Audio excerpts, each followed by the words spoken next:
Hello! How was everyone's week? How are your challenges? It's a long week. I feel like it was the longest week of my life. I did pretty well.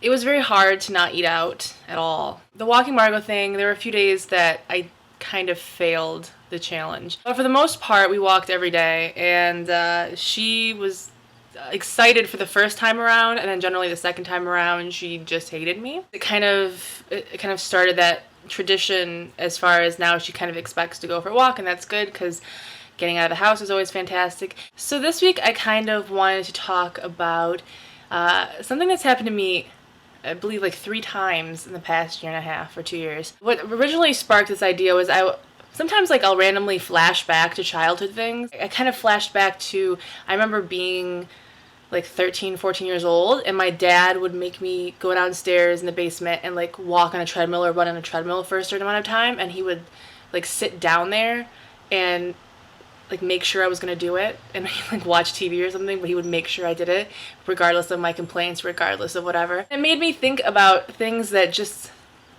I don't know, can feel sort of demeaning, or I don't know, feel like your power is kind of taken away. I know that people will do things and say things because they have other intentions that aren't always bad, or they mean something different. Things that people do or say that they mean for it to be not the worst thing ever, but it kind of turns into the worst thing ever. I'm going to talk about something that has been said to me in various incarnations in the past probably year and a half, 2 years. And that is a statement that basically boiled down is, I wish we could take your personality and put it in this body. The first time was probably about 2 years ago, and it was someone who I looked up to and someone who's a friend and who I still talk to, but basically said, as if he was being super honest and, super helpful, with my eyes and my smile, I could get any guy that I wanted in a bar if I lost weight. I was completely caught off guard. And Crystal was there. Crystal was there. I've been angry with myself that I didn't say anything. Why did I not say, fuck you? Who are you to tell me anything? What are you talking about? I didn't get offended. I just kind of took it. The second time this happened was probably last year, and it was a friend who basically said, alluded to the fact that if it could be me, him, and this other girl, that it would be the perfect, if we could just all get married, it'd be perfect. And the most recent time was, recently, and it was a friend who basically said, I wish that I could take your personality and put it in this girl's body. So varying degrees, I think, of intention and what they meant to say and what they wanted to convey. Horrible execution. Horrible execution, I'm going to tell you why. You're basically discounting and taking away credibility from any physical attractiveness that I have.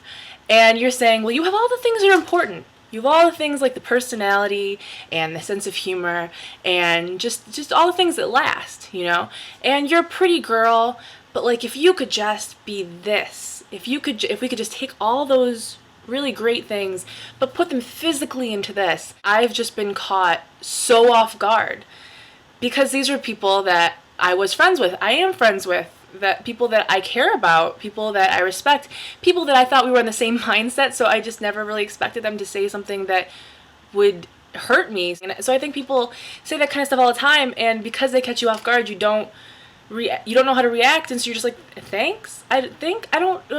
What? And so it never really changes. I want you guys to just be prepared now and think of, when that situation happens, how you're going to react. And it's an awful kind of way to think about, when someone that I care about or someone that I respect hurts my feelings, how am I going to be prepared?